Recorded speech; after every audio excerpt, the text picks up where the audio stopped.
Bonjour à tous, je suis Denis Valode, architecte, dirigeant et cofondateur d'une des grandes agences françaises d'architecture.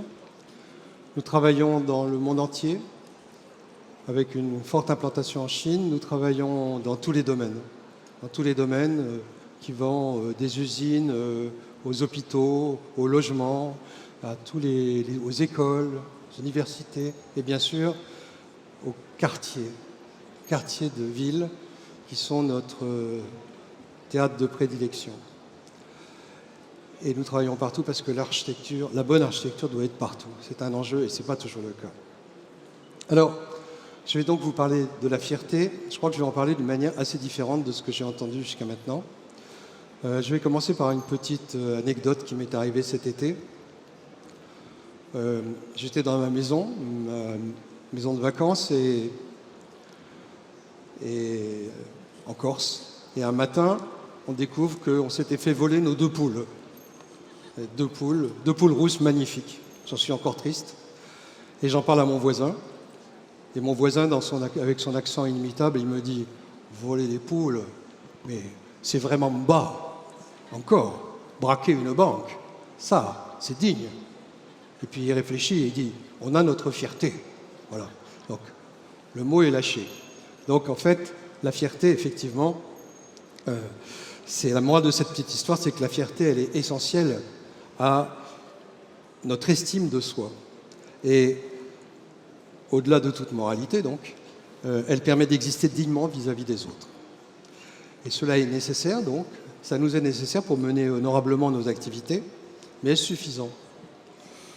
En tant qu'architecte, j'exerce un métier de création.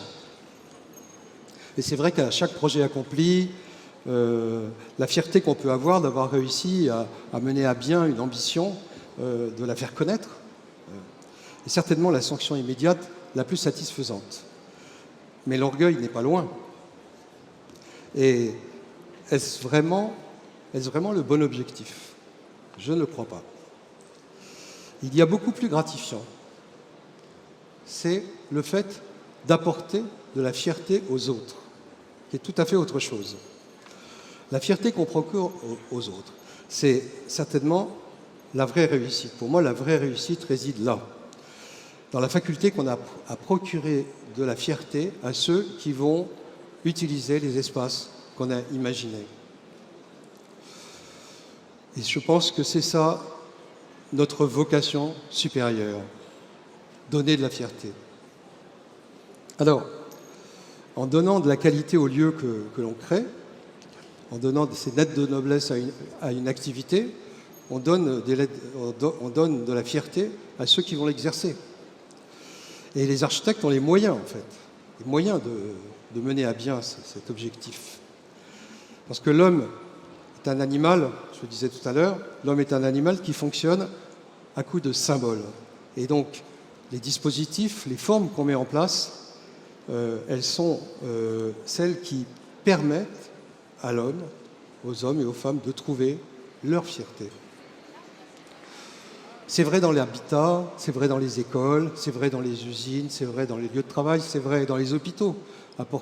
Créer des lieux, les hôpitaux où les conditions de travail sont si difficiles pour le personnel soignant, faire des lieux où on a de la lumière naturelle, des vues sur l'extérieur, faire des lieux où les patients se repèrent, c'est-à-dire finalement faire des lieux où on arrive à régler le stress des uns et l'angoisse des autres. Voilà, ça, c'est quelque chose d'essentiel.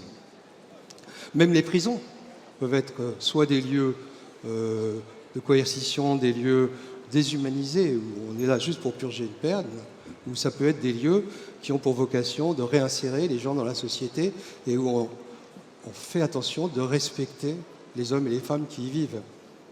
Alors, en fait, il y a une clé pour atteindre cet objectif. Il y a une clé, et ça a un nom, ça s'appelle l'empathie.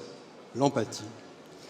Boris Cyrulnik définit l'empathie comme une aptitude à se décentrer de son propre monde pour se représenter le monde des autres. Donc, simplement dit, se mettre dans la peau des autres. Vraiment.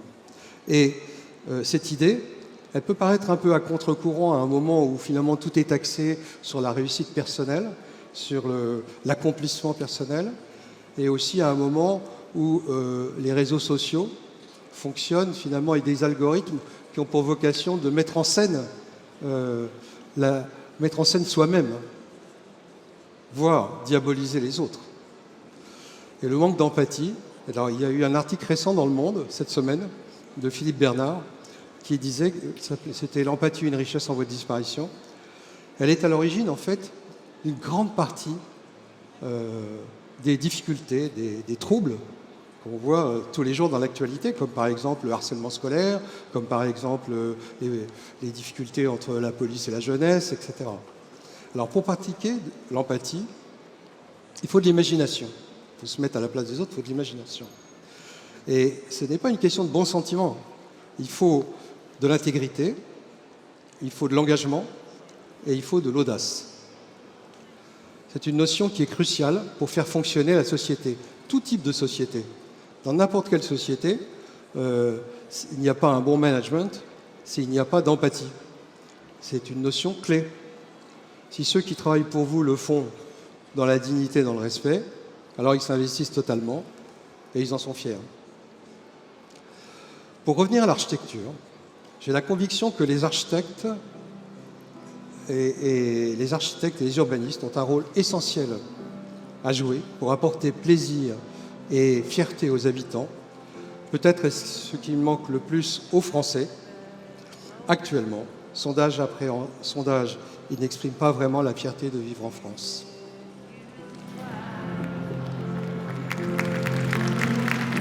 Merci de votre écoute.